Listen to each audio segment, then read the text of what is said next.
پیچھے والوں کی نماز ہونا نہیں ہے.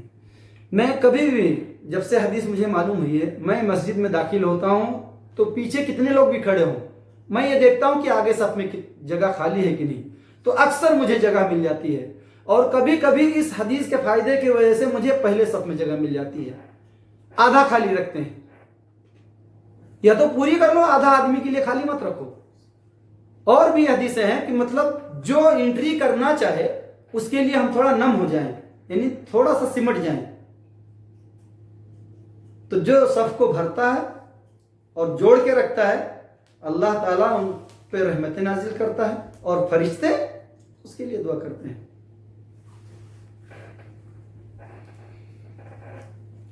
آئیے ایک حدیث اور سنیں گے انشاءاللہ. یہ ابو داؤد کی حدیث ہے 471 نمبر. مصلی پر بیٹھ کر انتظار کرنا اور نماز سے فارغ ہو کر گھر جانے تک فرشتے اس کے لیے دعا کرتے رہتے ہیں.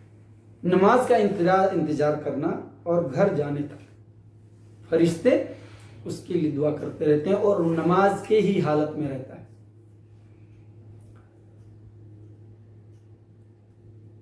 آئیے ایک حدیث اور سنیں گے انشاءاللہ. فرشتے جو ہے اس کے لیے دعا کرتے ہیں جو کسی کے پیٹھ کے پیچھے دعا کرے. جو کسی کے, جیسا میرا ایک بھائی میرے سامنے نہیں ہے لیکن میں غائبانہ اس کے لیے دعا کر رہا ہوں, تو یہ دعا جو ہے اس میں شرک اور ریاکاری اور دکھاوا نہیں ہوگا.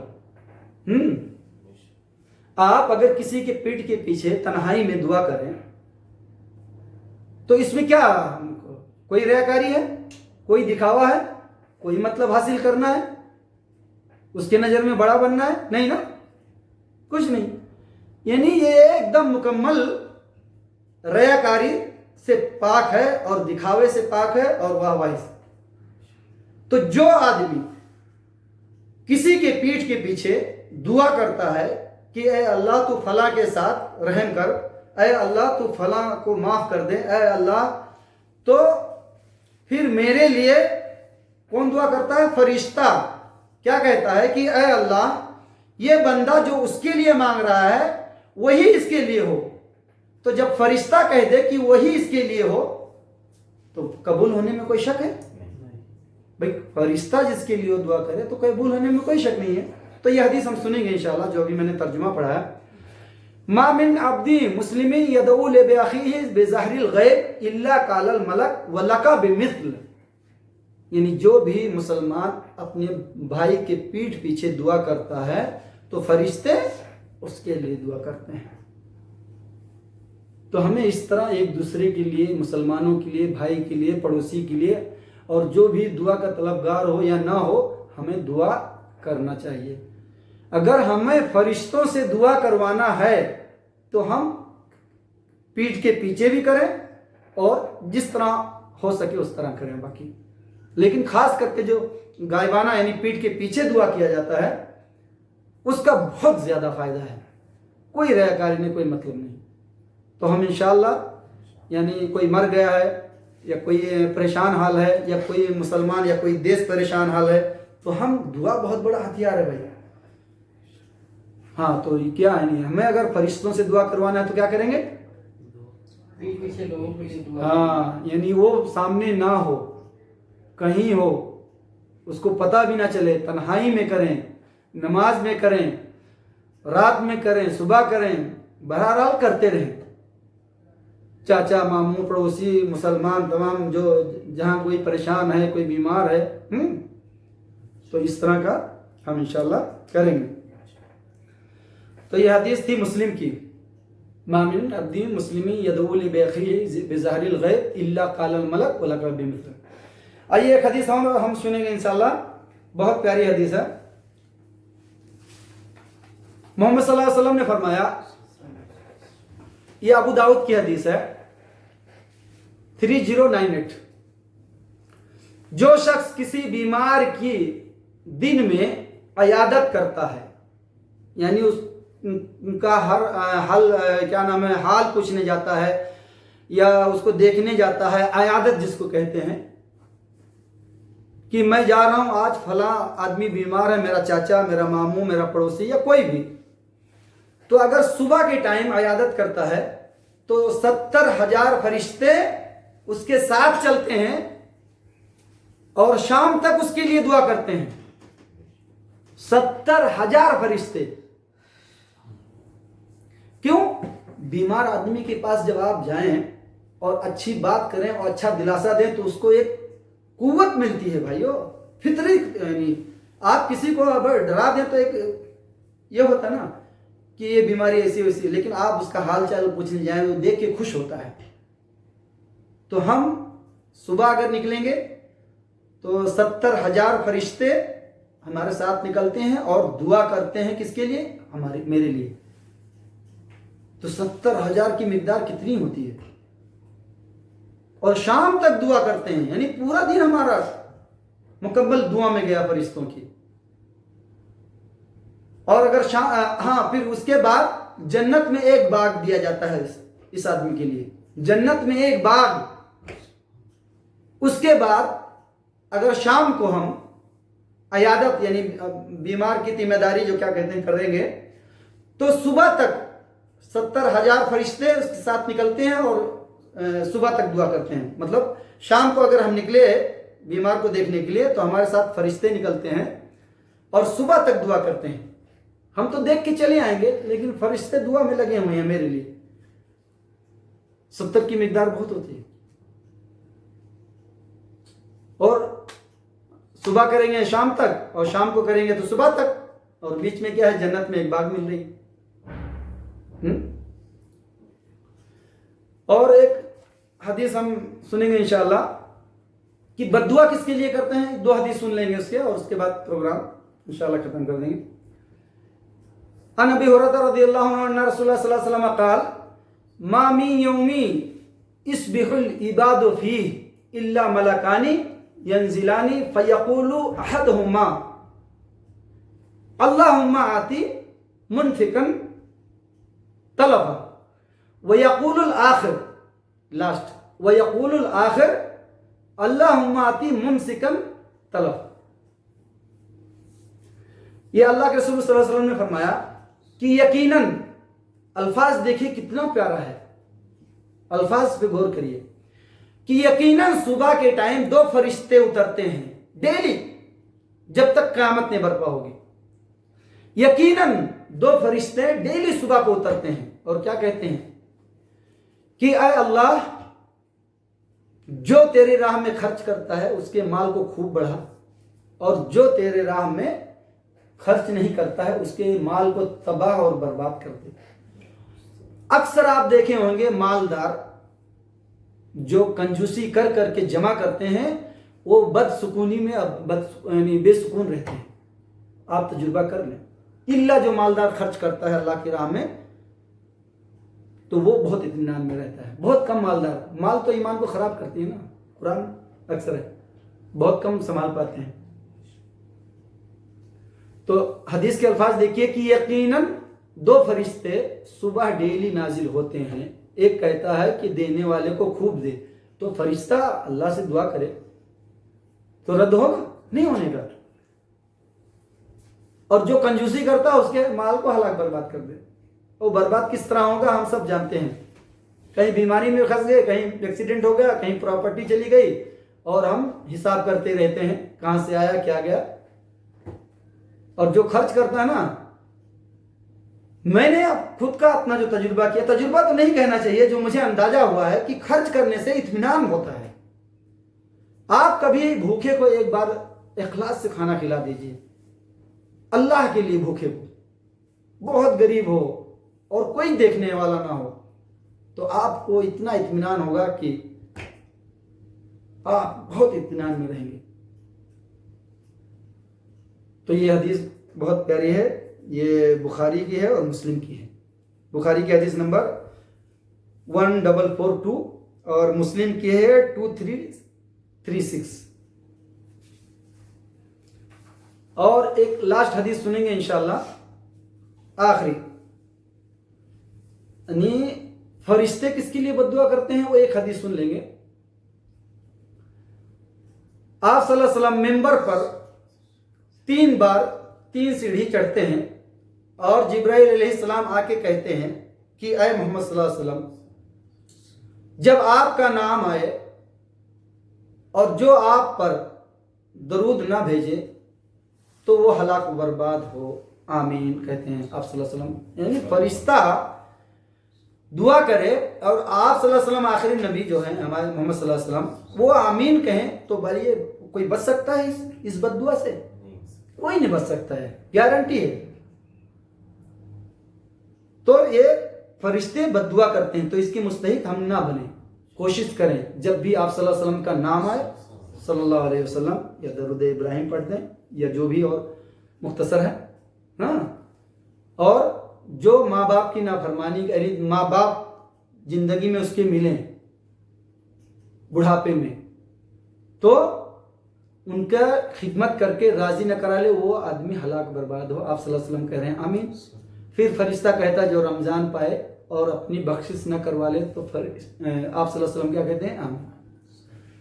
تو یعنی فرشتہ بد دعا کرے اور آپ صلی اللہ علیہ وسلم آمین کہیں اس کے لیے جو یہ عمل نہ کرے تو بتاؤ بچ سکتا ہے کوئی؟ تو ہمیں یہ جو ابھی حدیث پڑھا ہوں سب بہت پیاری حدیث ہے سب، اور ہم سب لوگ فرشتوں کی دعا کی مستحق بنے.